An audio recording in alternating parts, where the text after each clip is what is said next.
Salve Maria Santíssima, um texto aqui tirado da Suma contra os Gentios, sobre as almas do purgatório e sobre um pouquinho no momento da morte, a separação da alma e do corpo. Sobre a imutabilidade das almas detidas no purgatório.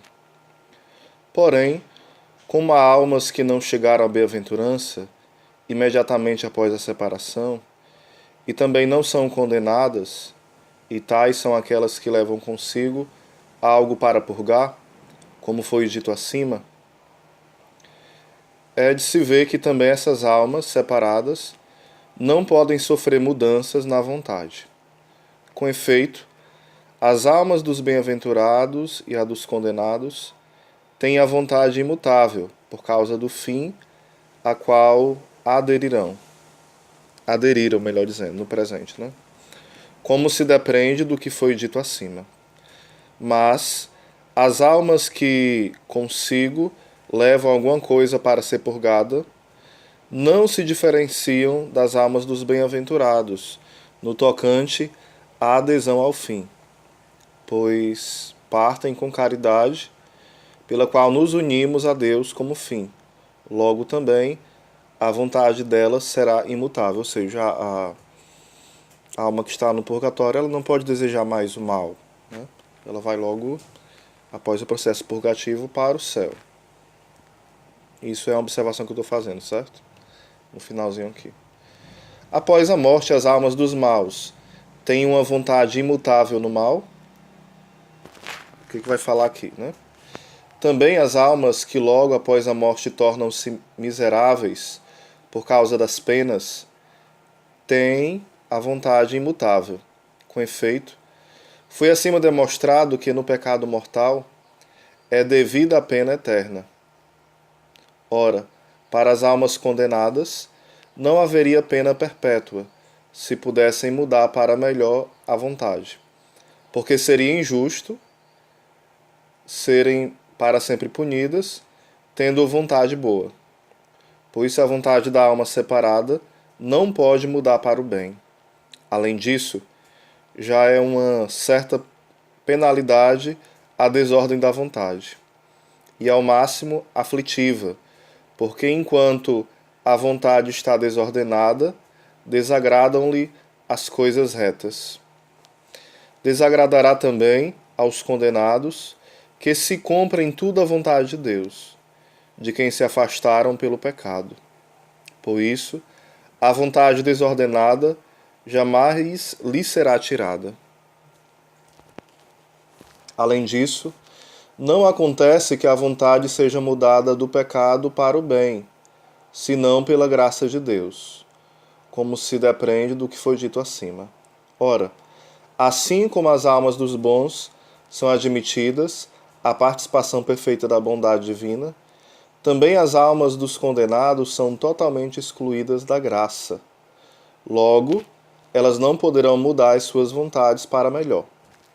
Além disso, assim como os bons, vivendo na carne, colocam em Deus o fim de todas as suas obras e desejos, também os maus os colocam em algum fim indevido que os afasta de Deus. Porém, as almas dos bons, quando separadas, aderem imutavelmente ao fim que nesta vida presente preestabeleceram, isto é, a Deus. Logo também, as almas dos maus imutavelmente aderirão ao fim que para si escolheram. Por conseguinte, assim como a vontade dos bons não se pode tornar má, assim também a vontade dos maus não se pode tornar boa. Que fala no âmbito da eternidade, né? Céu, inferno, essas questões. As almas dos santos, após a morte, têm vontade imutável no bem. Aqui já é outro ponto, né? Depreende-se do exposto que as almas, no momento em que se separam dos corpos, têm a sua vontade imóvel, isto é, posteriormente à vontade do homem, não se poderá mudar do bem para o mal ou do mal para o bem. Com efeito, quando a alma pode passar do bem para o mal ou vice-versa, ela permanece em estado de luta e de guerra.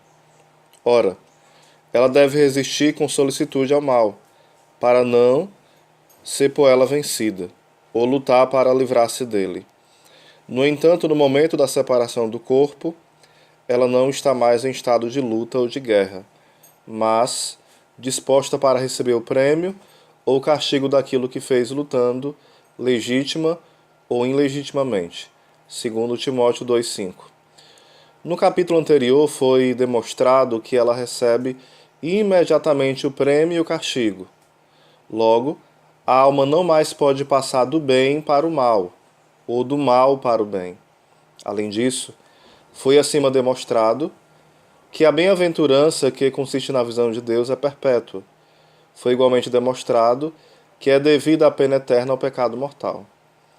Mas a alma não terá a bem-aventurança se a vontade dela não foi reta. Deixa ela de ser reta quando se desvia do último fim, porque não pode simultaneamente afastar-se do fim e gozar dele. Logo, é necessário que a alma tenha a vontade perpetuamente reta, para que não possa passar do bem para o mal. Além disso, a criatura racional naturalmente deseja ser bem-aventurada, pois isso não pode querer não ser bem-aventurada. Não obstante, pode desviar-se daquilo em que consiste a verdadeira bem-aventurança, ficando neste caso a sua vontade pervertida. Ora, isso acontece porque aquilo em que está a verdadeira bem-aventurança não é apreendido sob a razão da bem-aventurança, mas apreende-se como tal qualquer outra coisa, para a qual a vontade desordenadamente se dirige, como para o fim. Por exemplo, quem põe o seu fim nos desejos do corpo, pensa que eles são excelentes, como se neles estivesse a razão da bem-aventurança. Porém, os que estão na bem-aventurança aprenderam aquilo em que está a razão da bem-aventurança, e de último fim, pois se assim não fosse, o apetite não estaria satisfeito, e, consequentemente, eles não seriam bem-aventurados. Por isso, todos os que gozam da bem-aventurança não podem desviar a vontade daquilo em que está a verdadeira bem-aventurança. Logo, a vontade deles jamais se perverterá. Além disso, todo aquele que está satisfeito com o que tem, nada mais quer para si. Ora, a todo bem-aventurado lhe é suficiente a verdadeira bem-aventurança, pois se assim não fosse, o seu desejo não estaria satisfeito. Logo, o bem-aventurado nada mais quer senão aquilo em que está a verdadeira bem-aventurança. E ninguém tem a vontade pervertida, senão porque quer algo repugnante à verdadeira bem-aventurança. Logo, não pode a vontade de bem-aventurado algum logo não pode a vontade de bem-aventurado algum ser mudada para o mal. Além disso, não há pecado na vontade sem uma certa ignorância no intelecto, pois nada queremos a não ser o bem verdadeiro ou aparente, razão porque diz a Escritura: erram os que fazem o mal. Provérbios 14, 22. Diz também o filósofo: todo mal é um ignorante. Mas a alma verdadeiramente bem-aventurada não pode de modo algum ser ignorante, porque vê em Deus tudo que pertence à perfeição. Por isso não pode de modo algum ter a vontade má, sobretudo porque a visão de Deus é sempre atual, como se disse acima. Além disso, o nosso intelecto pode errar quanto a algumas conclusões, antes de ser feita a resolução dos primeiros princípios. E feita a resolução, temos ciência das conclusões, que não pode ser falsa. Assim como os primeiros princípios da demonstração estão para as ciências especulativas, também está o fim para os apetites. Por isso, enquanto não se chega ao último fim, a nossa vontade pode perverter-se. Não pode, porém, depois de ter chegado ao gozo do último fim, que é em si mesmo deleitável, como também os primeiros princípios da razão são em si mesmos evidentes. Além disso, o bem enquanto o bem é amável, e o que é apreendido como excelente é o máximo amável.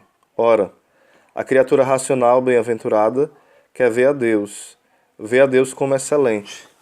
Logo, ama a Deus ao máximo. Mas é próprio do amor fazer concordes às vontades dos amantes. Por isso, as vontades dos bem-aventurados estão ao máximo concordes com Deus, e isso faz as vontades retas, porque a vontade divina é a primeira norma de todas as vontades. Logo, as vontades dos que vêm a Deus não se pervertem jamais. Além disso, enquanto uma coisa estiver se movendo para outra, ainda não chegou ao último fim. Por isso, se a alma bem-aventurada pudesse passar do bem para o mal, não teria ainda chegado ao último fim. Mas isso contraria a natureza da bem-aventurança. Logo, é evidente que as almas que se tornaram bem-aventuradas logo após a morte têm a sua vontade imutável. Que é um pouquinho da Suma contra os Gentios.